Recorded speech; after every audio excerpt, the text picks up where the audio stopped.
നമസ്കാരം. രാമായണം ഒരു പ്രാവശ്യം വായിച്ചാൽ കിട്ടുന്ന പുണ്യമാണ് നാലമ്പല ദർശനങ്ങൾ നടത്തിയാൽ കിട്ടുന്നത്. തൃശ്ശൂരും കോട്ടയത്തും നാലമ്പലങ്ങൾ ഉള്ളതുപോലെ നമ്മുടെ കണ്ണൂർ ജില്ലയിലും നാലമ്പലങ്ങൾ ഉണ്ട്. അവ ഏതൊക്കെയാണെന്നറിയാമോ? നീർവേലി ശ്രീരാമസ്വാമി ക്ഷേത്രം, എളയാവൂർ ഭരതക്ഷേത്രം, പെരിഞ്ചേരി ലക്ഷ്മണ ക്ഷേത്രം, പായം ശത്രുഘ്ന ക്ഷേത്രം.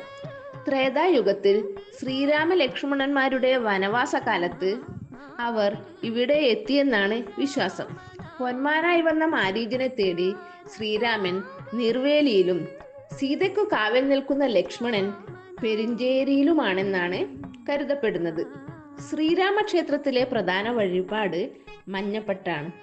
ഭരതക്ഷേത്രത്തിൽ താമരമാലയും, ലക്ഷ്മണസ്വാമി ക്ഷേത്രത്തിൽ നെയ്വിളക്കും മീനൂട്ടും, ശത്രുഘ്നസ്വാമി ക്ഷേത്രത്തിൽ ചക്രസമർപ്പണവുമാണ് പ്രധാന വഴിപാടുകൾ. Okay, thank you. Channel subscribe ചെയ്യാത്തവർ ചെയ്യണേ.